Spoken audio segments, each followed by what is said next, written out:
Graça e paz, irmãos e irmãs. Abra sua Bíblia no seu primeiro livro, lá em Gênesis, para a primeira leitura, no capítulo 25. Gênesis 25, farei algumas leituras para a nossa reflexão. Gênesis 25, a partir do verso 19. Mesmo assentados, vamos estar atentos à palavra do Senhor. Gênesis 5, a partir do verso 19, nos diz assim: descendentes de Isaque, são essas as gerações de Isaque, filho de Abraão. Abraão gerou a Isaque. Era Isaque de 40 anos, quando tomou por esposa Rebeca, filha de Betuel, o arameu de Padã-Arã, e irmã de Labão, o arameu. Isaque orou ao Senhor por sua mulher, porque ela era estéril, e o Senhor ouviu as orações de Rebeca, sua mulher, concedeu. Os filhos estavam no ventre dela. Então disse: se é assim, por que vivo eu? E consultou ao Senhor. Respondeu o Senhor: duas nações há no ventre, há no teu ventre, dois povos nascidos de ti se dividirão. Um povo será mais forte que o outro, e o mais velho servirá o mais moço. Cumpridos os dias para que desse à luz, eis que se achavam gêmeos no seu ventre. Saiu o primeiro, ruivo, todo vestido de pelo, por isso lhe chamaram Esaú. Depois nasceu o irmão, segurava com a mão o calcanhar de Esaú, por isso lhe chamaram Jacó. Era Isaque de 60 anos quando Rebeca lhes deu a luz. Agora, lá em Malaquias, no seu primeiro capítulo, Malaquias fica antes de Mateus, viu? É o último aí do Antigo Testamento. No seu primeiro capítulo, vou ler os 3 primeiros versos. O amor do Senhor por Jacó. Malaquias capítulo 1. Sentença pronunciada pelo Senhor contra Israel, por intermédio de Malaquias. Eu vos tenho amado, diz o Senhor, mas vós dizeis: em que vos tenho amado? Não foi Esaú irmão de Jacó? Disse o Senhor: todavia amei a Jacó, porém aborreci a Esaú. E fiz dos seus montes uma assolação, e dei a sua herança aos chacais no deserto. E, por fim, Romanos, agora no Novo Testamento, Romanos capítulo 9. Farei 2 leituras aqui em Romanos. Primeira leitura, a partir do verso 6. Romanos capítulo 9, a partir do verso 6, diz assim: a rejeição de Israel não é incompatível com as promessas de Deus.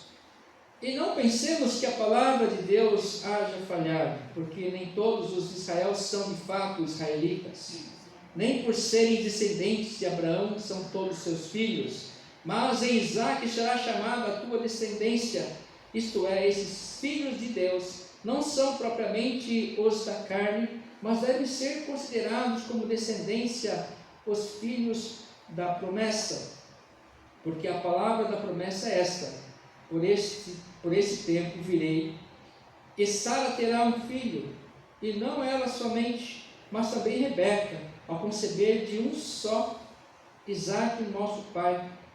E ainda não eram os gêmeos nascidos, nem tinham praticado o bem ou o mal, para que o propósito de Deus quanto à eleição prevalecesse, não por obras, mas por aquele que chama. Já fora dito a ela: o mais velho será servo do mais moço, como está escrito: amei Jacó, porém me aborreci de Esaú. Que diremos, pois? Há injustiça da parte de Deus? De modo nenhum. Pois ele diz a Moisés: terei misericórdia de quem me aprouver ter misericórdia, e compadecerei-me-ei de quem me aprouver ter compaixão. Assim, pois, não depende de quem quer ou de quem corre, mas de usar Deus a sua misericórdia. Porque a Escritura diz a Faraó: Para isso mesmo te levantei, para mostrar em ti o meu poder e para que o meu nome seja anunciado por toda a terra. Logo, tem ele misericórdia de quem quiser, de quem quer, e também endurece a quem lhe apraz. E aí, Romanos 10, mais alguns versos, a partir do verso 16, Israel não pode alegar falta de oportunidade, mas nem todos obedeceram ao Evangelho, pois Isaías diz: Senhor, quem acreditou na nossa pregação? E assim a fé vem pela pregação, e a pregação pela palavra de Cristo. Mas pergunto, porventura não ouviram? Sim, por certo, por toda a terra fez ouvir a sua voz, e as suas palavras até os confins do mundo. Pergunto mais, porventura não terá chegado isso ao conhecimento de Israel? Moisés já dizia: eu vos porei em ciúmes com um povo que não é nação, com gente insensata eu vos provocarei a ira. E Isaías a mais se atreve e diz: fui achado pelos que não me procuravam, revelei-me aos que não perguntavam por mim. Quanto a Israel, porém, diz: todo dia estendi as mãos a um povo rebelde e contradizente. Até aqui, palavra do Senhor. Feche os olhos. Paizinho, nós queremos nessa hora oportuna que o Senhor preparou, que o Senhor nos reuniu nesse santuário erigido para honrarmos e glorificarmos o Teu nome. Queremos pedir que o Senhor venha nos tocar, nos edificar, que a Tua palavra já lida possa, Senhor Deus, ser esclarecida pela presença real do Teu Espírito Santo, para que possamos entender aquilo que o Senhor tem para cada um de nós. Alimente-nos e nos quebrante, nos transforme para a Tua honra e para a Tua glória. No Teu nome, Jesus, nosso pastor amado, que nós suplicamos. Amém. Irmãos e irmãs, nós sempre somos desafiados a olharmos para a nossa sociedade, para o nosso tempo, à luz da palavra de Deus. E aí nós nos deparamos com esses textos que são permeados do Antigo e Novo Testamentos, para a gente podermos refletir aqui um pouco. Hoje nós temos acesso a essas lindas histórias que o Senhor Deus tem aqui contado ao longo do tempo, de sua experiência com o seu povo e vice-versa, do seu povo com esse Deus. Nessa experiência de obedientes e desobedientes que está posto. Nós vimos aqui. E hoje, qual seria a história que nós temos escrito a respeito disso tudo que nós temos visto? Como é que nós temos escrito a nossa história? Porque nós vimos aqui boas partinhas de textos do Antigo Testamento, Gênesis, Malaquias, depois Paulo aos Romanos, conjecturando basicamente do mesmo período. Claro que recuados do Antigo Testamento, do Novo Testamento, bastante séculos, mas rememorando e trazendo à luz a experiência de parte de seus servos com esse Deus que não muda. O Senhor mesmo ontem, hoje e o será para sempre. Primeira coisa que eu queria fazer aqui é reconstruindo um pouco a história que diz quem nós somos, né? Precisamos resgatar a nossa identidade enquanto também povo de Deus hoje. Vocês devem ter prestado atenção naquilo que a palavra diz, que nós somos aqueles que não perguntavam do Senhor, mas um dia nos chegou essa palavra e nós somos abraçados por esse poder, porque a palavra é o poder de Deus, né, para a salvação de todo aquele que nele crê, primeiro do judeu, depois do grego, e depois foi pregado até os confins da terra. Judéia, Grécia, era um mundo conhecido quando o texto foi composto, e hoje fazemos parte dos confins da terra, lá de Atos 1:8. Ou seja, somos abençoados, e essa palavra nos mostra que nós precisamos reconhecer quem nós somos. a partir daí, escrevermos uma história, para quem sabe, no futuro dos nossos descendentes possa ser contada essa história, que está sendo construída, que não fique apenas naquele dia fatídico dos nossos funerais, em que vão contar algumas coisas daquilo que nós fizemos, triste daqueles que não fizeram nada ou quase nada, mas que não fique apenas isso, que faz que possamos ter histórias a serem contadas, como esses irmãos e irmãs do passado, tiveram suas experiências registradas, para que nós pudéssemos ser também edificados. Você conhece a sua história do passado, sabe quem é você, de onde você veio? É importante nós resgatarmos então a nossa identidade, fazermos uma viagem à nossa árvore cronológica, para entendermos um pouquinho quem nós somos hoje. É a base de qualquer sessão terapêutica, olharmos para o nosso passado desde o ventre de nossa mãe e resgatarmos uma história que começa a ser contada antes de nosso nascimento. Aliás, o Senhor já nos mostra isso, que Ele nos sonda, nos conhece antes que nós fôssemos formados no ventre de nossas mães. Ele já sabia quem nós somos, Ele já conhecia a nossa digital, e isso Ele valida a importância da nossa identidade como pessoas, de que não houve e nunca haverá ninguém como nós, como eu, como você, porque nós somos filhos do Deus vivo, a imagem e semelhança do Deus Todo-Poderoso. Aí ele começa a falar da nossa importância, e não podemos pensar menor do que isso. Podemos manter sim a nossa dignidade de sermos filhos. É por isso que Ele preza muito pelo nosso viver e nosso testemunho, porque nós somos a imagem e semelhança do Deus vivo. Então não podemos ficar aí nos rastejando indignamente, vivendo de qualquer jeito, de qualquer maneira, aceitando tudo de qualquer jeito. Não podemos fazer isso. Nós precisamos resgatar a nossa identidade e escrever a nossa história. Que seja o último capítulo, mas que seja o melhor capítulo da nossa vida.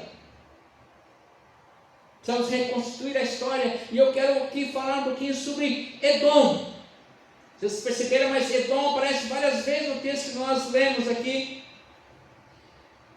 E precisamos recuar um pouquinho no tempo. Eu vou aqui mostrar para vocês mais duas passagens. Sim, nós lemos lá em Gênesis 12, de 10 a 20. Vai falar que havia grande fome na terra. A primeira vez que parece fome na Bíblia Sagrada é a primeira grande fome na experiência de Abraão. 12, versículo 1 de 12 fala assim: Abraão, sai da tua terra, da tua parentela, para uma terra que eu te mostrarei. Ele fez isso porque havia grande fome onde ele estava. Não era porque Deus ia mostrar para ele um livro maravilhoso, ia ser muito abençoado, ele foi, é verdade, porque ele obedeceu, mas porque havia muita fome onde ele estava. E aí Abraão, nós conhecemos a história, desceu ao Egito. E conhecemos a história que lá Sara, sua esposa, mulher muito formosa, e ela foi cobiçada, e ele sabia que isso ia acontecer, e por costume daquele povo, mulher mata o marido e fica com a mulher. Era a lei daquele povo, no Egito. Então ele falou assim: filha, você fala que você é minha irmã, e era meia irmã na verdade. E mesmo assim Sara foi levada como uma das mulheres de Faraó. Mas segundo o texto, ela não foi tomada como mulher daquele rei, daquele Faraó. Até que pragas aconteceram no Egito. E eles descobriram o motivo porque a mulher do servo de Deus fora tida como mulher do harém daquele Faraó. E o Faraó, descobrindo, chamou Abraão e pediu desculpa, porque você não falou que era sua esposa, aquela história que nós já conhecemos. E também Gênesis 26, agora com Isaac. Aconteceu basicamente a mesma coisa com Isaac, o filho da promessa. Aconteceu então a segunda fome na terra. E aí o Senhor fala assim para Isaac: você não vai para o Egito, ó. Seu pai foi para o Egito, agora você não. Você vai para um outro lugar, vai para a terra de Gerar. E aconteceu basicamente a mesma história. Rebeca também era muito linda, formosa, só que ele foi, essa terra de Gerar era a terra dos filisteus. Abimeleque era o rei. E ele teve a mesma conversinha, parece que escutou a conversinha do papai lá com a mamãe. Falou assim: olha, você fala que você é minha irmã, mas minha mulher, você vai me matar. Mesma história. Se você mentir perto do seu filho, ele vai mentir também ao longo da vida, está tudo certo, está tudo errado. Não crê no poder de Deus de libertar e fazer aquilo que Ele quer fazer.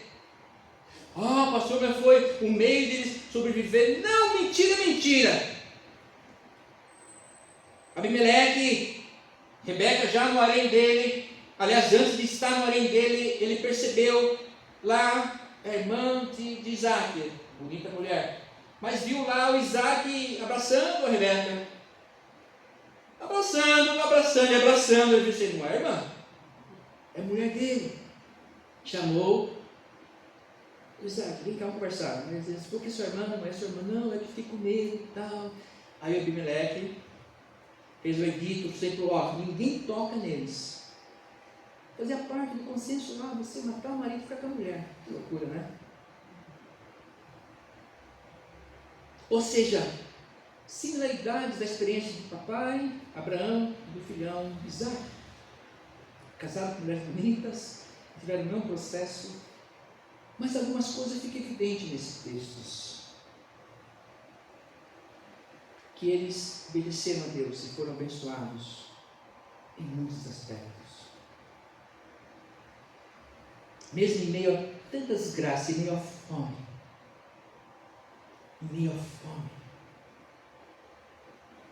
Um foi para o Egito e o Senhor falou, não, você fica aqui na terra dos filisteus. É aqui que eu vou te abençoar. E o Senhor vai tecendo então na sua historicidade com o seu povo. Outra similaridade dos dois textos de Gênesis 26, 12, de 12 a 26 é que tanto Sara como Rebeca eram estéreis. Né? A nora e a sogra, estéreis. Para mostrar também para a gente que onde Ele quer que nasça filho, vai nascer filho. E o filho da promessa. Ou seja, Deus escreve a sua história. E Ele quer escrever essa história com a gente. Ele só quer que nós obedeçamos. Que nós nos coloquemos nessa brecha. E Ele vai escrever uma história linda conosco, através de nós. Comecemos a pensar um pouquinho nisso. Que do nada Ele faz tudo. Que da estéril vem filhos e Ele faz uma grande nação da mulher estéril, das mulheres estéreis, da mesma família. E daí é o tronco que haveria depois o Messias. E Esaú, o ruivo, da onde vem a palavra Edom, vermelho. E essa palavra se torna conhecida pelo prato de lentilha do guisado que Jacó oferece a seu irmão Esaú. É por isso que Deus fala em todos os tempos, tanto na Antiguidade, depois como no Novo Testamento, que olha, eu amei Jacó, mas Esaú eu reprovei. Você conhece a história também, de que Esaú, grande caçador, Jacó, agricultor. E Jacó fez ao jantar dele lentilha, um prato gostoso, cheio, Masterchef de boa qualidade.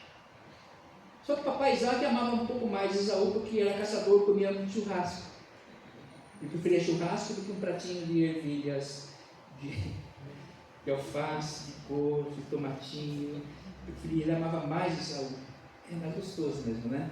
A não ser que você seja aí mais afinado com as casacas, tudo bem. Mas a questão é também na divisão do lar.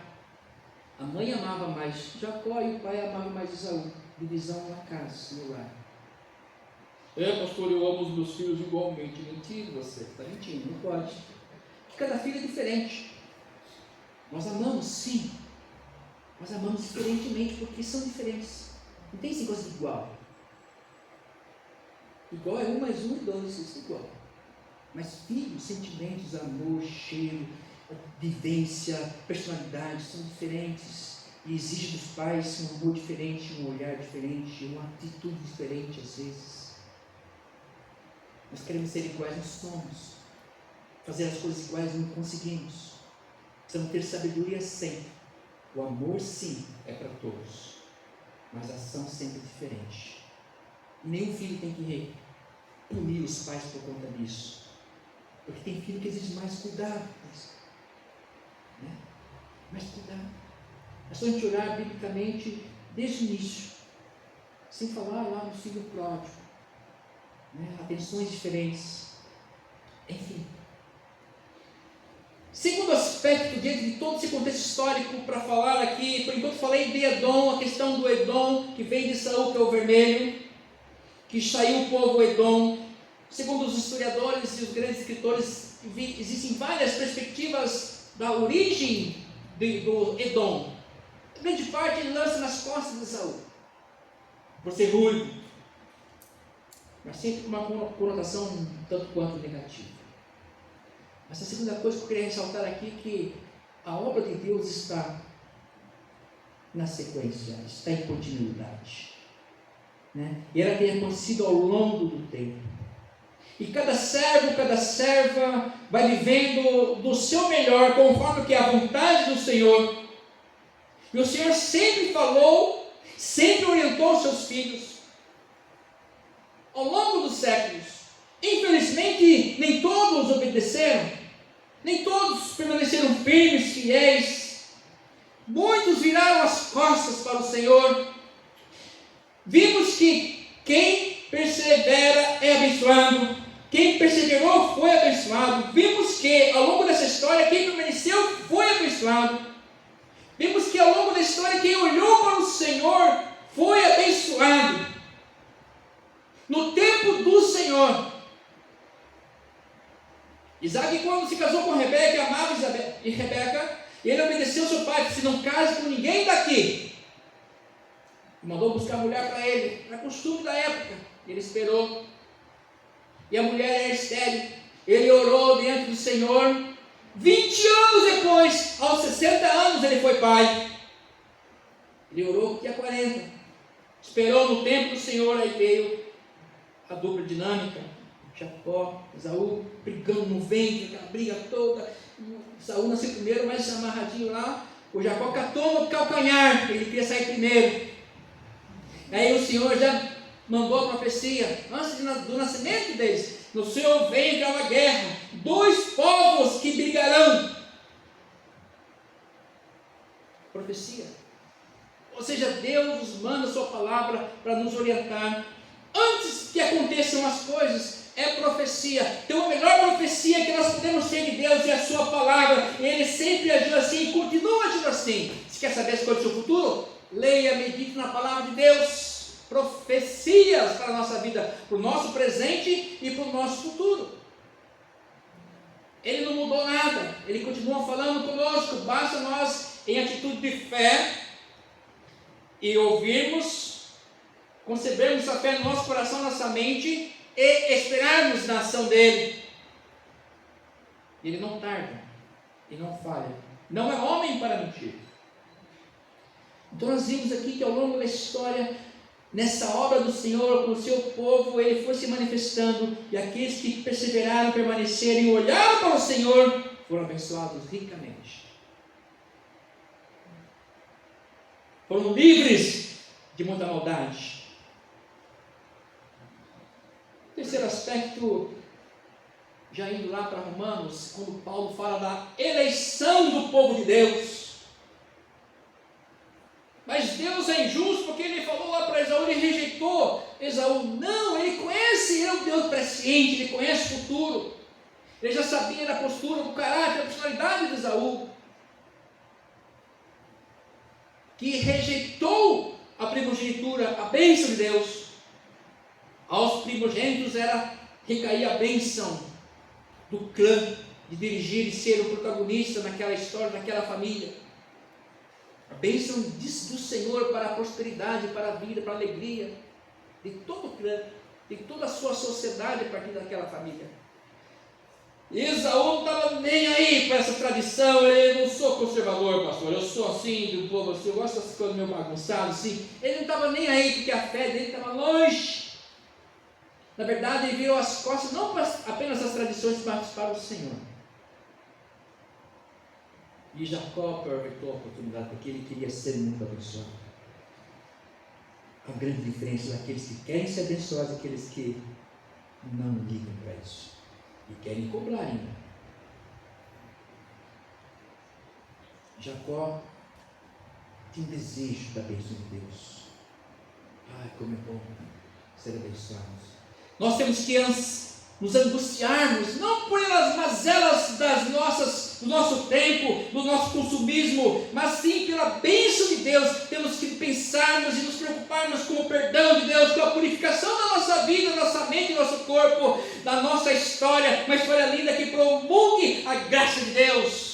É com isso que deve sempre fazer parte do nosso pensar, de queremos ser abençoados pelo Senhor. Eu quero as tuas bênçãos, aquilo que vier das tuas mãos, não desse mundo corrupto. Eu quero ser abençoado sim, mas aquilo que o Senhor tem para mim e para minha família, essas são as bênçãos que eu quero. E Jacó era assim. Ele desejava ser abençoado, então ele armou uma tramoinha lá e conseguiu a bênção. Você está com fome, meu irmão? Aí eu estou com fome, estou aqui quase desmaiando, e era verdade. Revisita o texto novamente. Esaú chega da sua caçada, não pegou nada, quase desfalecendo de fome. E aí Jacó, ansioso, quer a bênção de Deus sobre a minha vida. Então faz o seguinte, eu sou unigênito, eu tenho direito, hein? Nós temos o mesmo dia, eu também tenho, eu sou primogênito, mais ou menos. E aí trocou. Você, ó, te dou aqui meu prato, está prontinho, ó o cheiro, ó. Assim o cheiro, ó. Que delícia. Sim. Vem a bênção de papai para mim. A bênção de papai. De papai Isaac. A bênção do pai e da mãe. Não é à toa que o 5º mandamento fala o quê? Honra teu pai e tua mãe, que os teus dias serão prolongados na face da terra. Não é que papai e mamãe é perfeito, essa não são, mas honra. E aí Esaú, está nem aí com a bênção de Deus. Comeu lá, tudo bem. Você olha, tudo bem. Comeu, fez a troca. Ele rejeitou o Senhor. Ele rejeitou o Senhor. Mas se ele ia morrer de fome, não ia, não. E que morresse de fome, não ia morrer de fome.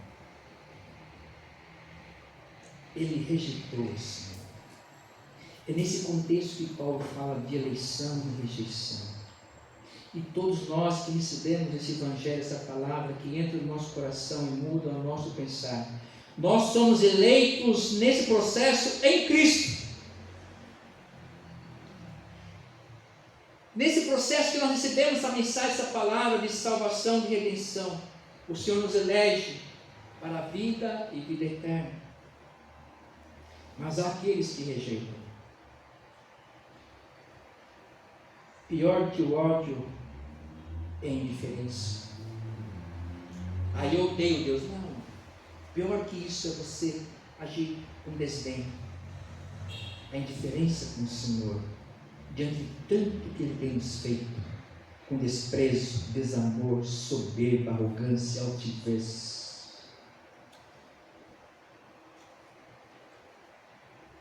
O Senhor tem deixado para nós uma grande obra, para que nós possamos viver em obediência à sua vontade. Ele quer abençoar aqueles que estão fiéis, mas para os indiferentes, Ele vai agir com indiferença também. Eu amei Jacó, mas não Esaú. A obra de Deus é fazermos a sua vontade. E aqueles que não obedecem, fazem parte do contexto da indiferença, do ódio, das guerras. Temos assistido às desgraças, às tragédias no nosso mundo hoje. Consequências dessas indiferenças com o Senhor. Que Deus é um Deus de paz, é um Deus de amor, é um Deus que abençoa a família, que quer que a família seja fortalecida, que tenha saúde física, emocional, todos os sentidos. Mas nós sempre somos indiferentes à ação de Deus. e vamos deixando as coisas correndo assim. Ah não, me dá o prato de lentilha, eu estou com fome, depois te ver essa outra parte aí. É coisa séria, porque com a vontade de Deus não se cumpre. E nós precisamos então voltar ao Senhor de todo o coração e fazer a sua obra através da nossa história, a melhor obra, a melhor história. Se nós cuidarmos da obra de Deus, Ele vai cuidar de nós em todos os sentidos, em todos os aspectos. Cuidemos da obra de Deus com toda a nossa força, ciência, entendimento, com tudo que nós somos e temos. Cuide da minha obra, que eu cuidarei de vocês. Cuide da obra do Senhor, que Ele cuidará de vós. Não abandone, não seja indiferente à obra de Deus. Seja aquele que é o primeiro a agir, que se for perecer, perecer, como diz Esther. Mas esteja sempre atento à obra de Deus que Ele quer fazer na nossa vida através de nós. Cuide bem da minha obra, que eu cuidarei de vocês. Foi assim com Abraão, foi assim com Isaac, e foi assim com os outros servos de Deus ao longo do tempo. E será assim conosco. Cuide da obra, da minha obra, que eu cuido de você. Precisamos então voltarmos o nosso coração ao Senhor. Terminando, irmãos, diante das muitas vivências de muitos servos ao longo da história, o que fica evidente hoje, senão o que vale a pena é servir ao Senhor de todo o coração. Vale a pena servir ao Senhor, deixando de lado as nossas mazelas ou nossas dúvidas às vezes, deixando de lado aquilo que os outros pensam da obra de Deus, porque a obra de Deus ela se discerne espiritualmente, não pelo empirismo categórico do cientificismo humano. Prossigamos em crer e obedecer, servir de fato. Servir de fato. Eu quero ler aqui mais alguns versos, Romanos 10, a partir do verso 9.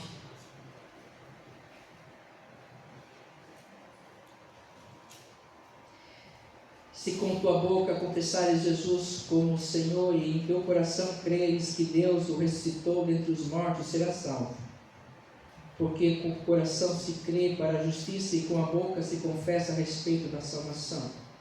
Porquanto a Escritura diz, todo aquele que nele crê não será confundido, pois não há distinção entre judeu e grego, uma vez que o mesmo é o Senhor de todos, rico para com todos os que invocam, porque todo aquele que invocar o nome do Senhor será salvo.